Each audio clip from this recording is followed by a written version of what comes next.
नमस्कार साथियों, बहुत बहुत स्वागत है आपका आज की इस प्रैक्टिस सीरीज में। आशा है आपकी तैयारी अच्छी चल रही होगी। चलिए देखते हैं आज का पहला प्रश्न।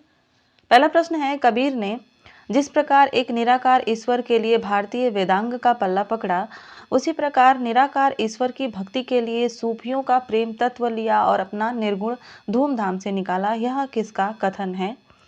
हजारी प्रसाद द्विवेदी, नामवर सिंह, पुरुषोत्तम अग्रवाल या आचार्य रामचंद्र शुक्ल? आपको बताना है यह कथन किसका है। इसका सही उत्तर है आचार्य रामचंद्र शुक्ल। यह शुक्ल जी का कथन है। बढ़ते हैं अगले प्रश्न की तरफ। अगला प्रश्न है कि प्रवासी के गीत के रचनाकार कौन है? नरेंद्र शर्मा, हरिवंश राय बच्चन, भगवती चरण वर्मा या हरिकृष्ण प्रेमी? आपको बताना है कि प्रवासी के गीत किसकी रचना है। सही उत्तर है नरेंद्र शर्मा। इसका प्रकाशन वर्ष 1939 है और यह नरेंद्र शर्मा की कृति है। अगला प्रश्न देखते हैं। प्रश्न है, निम्नलिखित में से कौन सा कथन असत्य है? मन पवन की नौका कुबेर नाथ राय का निबंध संग्रह है। विचार और वितर्क हजारी प्रसाद द्विवेदी जी का निबंध संग्रह है। कौन तू फुलवा बीनन हारी विवेकी राय का निबंध है या चंद्रधर शर्मा गुलेरी द्विवेदी युग के निबंधकार हैं? आपको बताना है इसमें से कौन सा कथन असत्य है। सही उत्तर है सी ऑप्शन, कौन तू फुलवा बीनन हारी। यह विवेकी राय का निबंध नहीं है, विद्यानिवास मिश्र का है। तो सही उत्तर हो जाएगा इसका सी ऑप्शन। अगला प्रश्न देखते हैं। प्रश्न है, मगही किस उपभाषा की बोली है? राजस्थानी, पश्चिमी हिंदी, पूर्वी हिंदी या बिहारी? आपको बताना है मगही किस उपभाषा की बोली है। सही उत्तर है इसका बिहारी। यह बिहारी उपभाषा की बोली है मगही। राजस्थानी में आती हैं मारवाड़ी, ढूढ़ाड़ी, मेवाती, मालवी। वहीं पश्चिमी हिंदी के अंतर्गत आती हैं कौरवी या खड़ी बोली जिसको कहते हैं, बांगरू, ब्रजभाषा, कन्नौजी और बुंदेली भी आती हैं। पूर्वी हिंदी के अंतर्गत अवधी, बघेली, छत्तीसगढ़ी आती हैं। बिहारी हिंदी के अंतर्गत मगही और भोजपुरी आती हैं। अगला प्रश्न देखते हैं। अगला प्रश्न है कि एकाक्षरी भाषा परिवार से क्या तात्पर्य है? सेमेटिक हेमेटिक परिवार, चीनी भाषा परिवार, काकेशियन परिवार या ऑस्ट्रो एशियाटिक परिवार? एकाक्षरी भाषा से क्या तात्पर्य है? सही उत्तर है सेमेटिक हेमेटिक परिवार। इसको एकाक्षरी भाषा परिवार भी कहा जाता है। अगला प्रश्न देखते हैं। अगला प्रश्न है, आधुनिक भाषा विज्ञान के जनक कौन हैं? ब्लूमफील्ड, जेस्पर्सन, सोस्यूर या ग्लीसन? सही उत्तर हो जाएगा सोस्यूर। इन्हें आधुनिक भाषा विज्ञान का जनक कहा जाता है। अगला प्रश्न देखते हैं। प्रश्न है, निम्नलिखित आधुनिक भाषाओं में से किसका संबंध अपभ्रंश की पैशाची बोली से है? राजस्थानी, गुजराती, पंजाबी या बंगाली?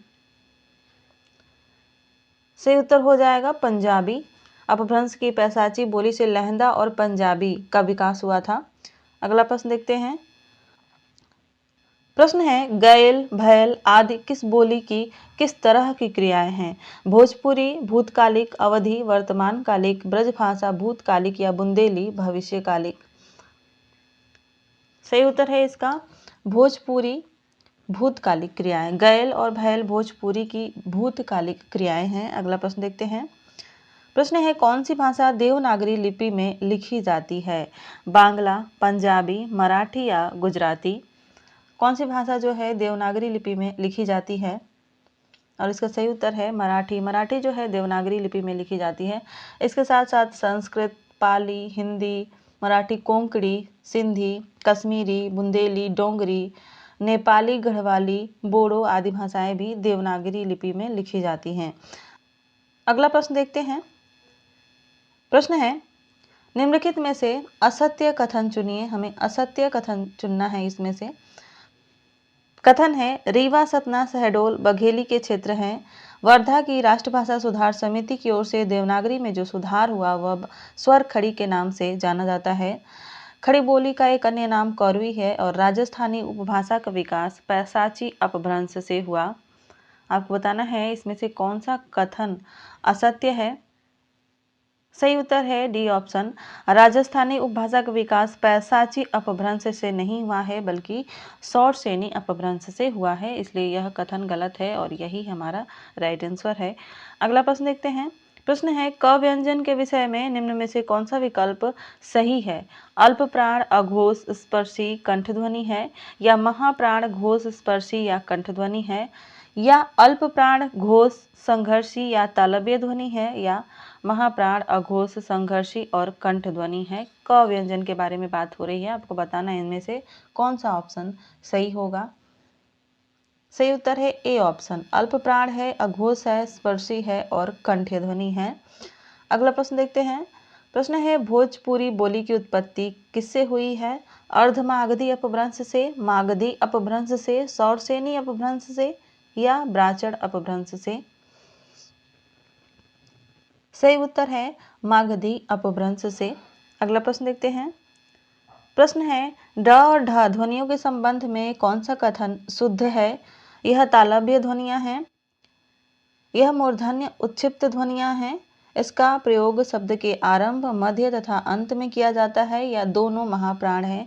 आपको बताना इसमें से कौन सा कथन शुद्ध है।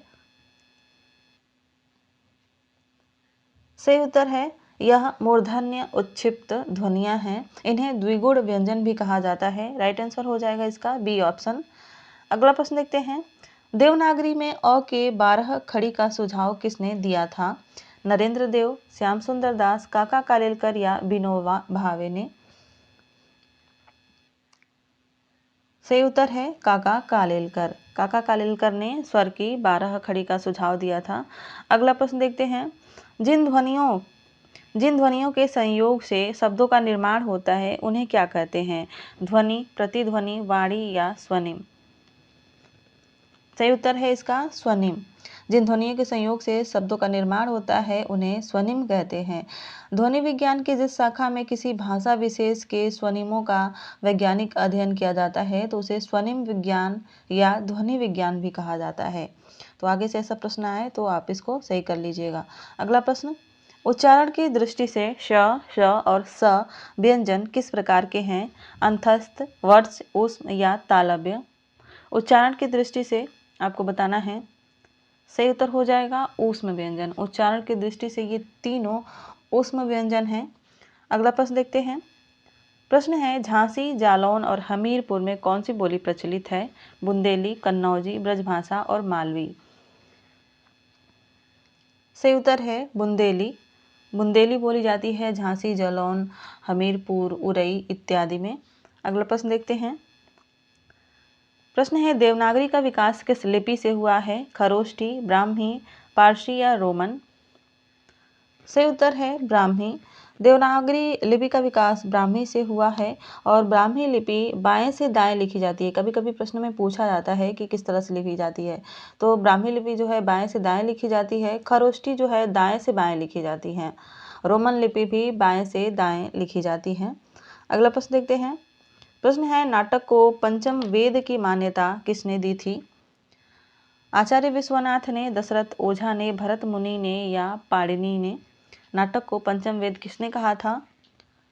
सही उत्तर है भरत मुनि ने। भरत मुनि ने अपने नाट्य शास्त्र में नाटक को पंचम वेद की मान्यता दी है। अगला प्रश्न देखते हैं। अगला प्रश्न है अर्थ में वल्यम प्रसाद यानी अर्थ की विमलता ही प्रसाद गुण है। उपरोक्त परिभाषा किस आचार्य की है? आनंदवर्धन, रुद्रट, वामन या दंडी? यह परिभाषा किसकी है? सही उत्तर है वामन। यह वामन की परिभाषा है। अगला प्रश्न देखते हैं। प्रश्न है भामा के अनुसार काव्य में कितने दोष होते हैं? 5, 4, 17 या 9? सही उत्तर है 17। भामा के अनुसार काव्य दोष 17 होते हैं। अगला प्रश्न देखते हैं। अगला प्रश्न है करुण रस को एकमात्र रस किसने माना है? भरत मुनि ने, भवभूति ने, मम्मट ने या आचार्य विश्वनाथ ने? सही उत्तर है भवभूति ने। करुण रस को एकमात्र रस भवभूति ने माना है। अगला प्रश्न देखते हैं। प्रश्न है बिनु पग चले सुने बिनु काना कर बिनु कर्म करे विधि नाना, इसमें कौन सा अलंकार है? यह बहुत बार परीक्षाओं में पूछा जाता है। विभावना, विशेषोक्ति या संगति या दृष्टांत? सही उत्तर है इसका ए ऑप्शन, इस पंक्ति में विभावना अलंकार है। अगला प्रश्न देखते हैं। प्रश्न है, मैं राज्य की चाह नहीं करूँगा, है जो तुम्हें इष्ट वही करूँगा। संतान जो सत्यवती जनेगी, राज्य अधिकारी वह ही बनेगी। इस पंक्ति में कौन सा छंद है? इंद्रवज्रा, उपेंद्र वज्रा, बसंत तिलका या हरि गीतिका? आपको बताना है इसमें कौन सा छंद है। सही उत्तर है इसका इंद्रवज्रा। इंद्रवज्रा एक समवाणिक छंद है और इसके प्रत्येक चरण में 11-11 वर्ण होते हैं और प्रत्येक चरण में 2 तगड़, 1 जगड़ और 2 गुरु के क्रम से वर्ण रखे जाते हैं, इसका भी ध्यान दीजिएगा। अगला प्रश्न देखते हैं। प्रश्न है, काव्य संसार के प्रति सभी की भाव प्रधान मानसिक प्रतिक्रियाओं की कल्पना के ढांचे में ढली हुई श्रेय की प्रेम रूपा प्रभावोत्पादक अभिव्यक्ति है। काव्य की परिभाषा देने वाले विद्वान कौन हैं? बाबू श्याम सुंदर दास, बाबू गुलाब राय, आचार्य रामचंद्र शुक्ल या जयशंकर प्रसाद? काव्य की यह परिभाषा किसके द्वारा दी गई है? और इसका सही उत्तर है बाबू गुलाब राय। काव्य की परिभाषा गुलाब राय की है, बहुत ही महत्वपूर्ण है, इसको नोट कर लीजिएगा। अगला प्रश्न देखते हैं। दोहा किस प्रकार का छंद है? सममात्रिक, विषम मात्रिक, संस्कृत वित्त या अर्ध सममात्रिक?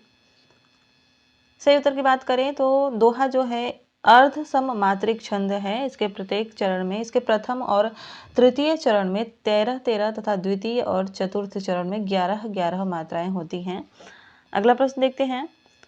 प्रश्न है, उद्धव शतक की पंक्ति हमको लिख्यो है कहाँ, हमको लिख्यो है कहाँ, हमको लिख्यो है कहाँ, कहन सबे लगी में पुनरुक्ति द्वारा क्या बोध होता है? भाव का अपकर्ष, भाव संधि, भावोत्कर्ष या भाव सबलता? आपको बताना है सही उत्तर इसका क्या होगा। सही उत्तर है इसका सी ऑप्शन, भावोत्कर्ष। इन पंक्तियों से हमें भावोत्कर्ष का भाव होता है। अगला प्रश्न देखते हैं। प्रश्न है, जिस धर्म साम्य को आधार बनाकर उपमेय उपमान में एकता स्थापित की जाती है उसे क्या कहते हैं? साधारण धर्म, वाचक, उपमान या उपमेय? सही उत्तर है वाचक। इसको वाचक कहते हैं। जिस धर्म साम्य को आधार बनाकर उपमेय और उपमान में एकता स्थापित की जाती है उसे वाचक शब्द कहते हैं। अगला प्रश्न देखते हैं। प्रश्न है, रोमांच किस तरह का अनुभव है? सात्विक है, कायिक है, आहार्य है या इसमें से कोई नहीं है? सही उत्तर है सात्विक। रोमांच एक सात्विक अनुभव है। सात्विक अनुभव 8 प्रकार के होते हैं। स्तंभ होता है एक स्तंभ, उसके बाद होता है स्वेद होता है, स्वेद भी होता है, स्वेद यानी पसीना आना। रोमांच होता है स्वर, कंप, वैवर्ण अथवा विवर्णता, अश्रु और प्रलय। ये जो हैं सात्विक अनुभव हैं, 8 होते हैं सात्विक अनुभव। अगला और अंतिम प्रश्न देखते हैं। सूची 1 को सूची 2 से सुमेलित करना है। एक तरफ रस है, एक तरफ उनके स्थायी भाव हैं। अद्भुत, वीर, रौद्र और करुण रस। अद्भुत रस की बात करें तो इसका स्थायी भाव होता है विस्मय। वीर रस का स्थायी भाव होता है उत्साह। रौद्र रस का स्थायी भाव होता है क्रोध और करुण रस का स्थायी भाव होता है शोक। तो इस तरह से यह सुमेलित हो जाएगा। आज की क्लास में बस इतना ही। मिलते हैं अगली क्लास में। तब तक के लिए अपनी पढ़ाई मन से कीजिए। धन्यवाद।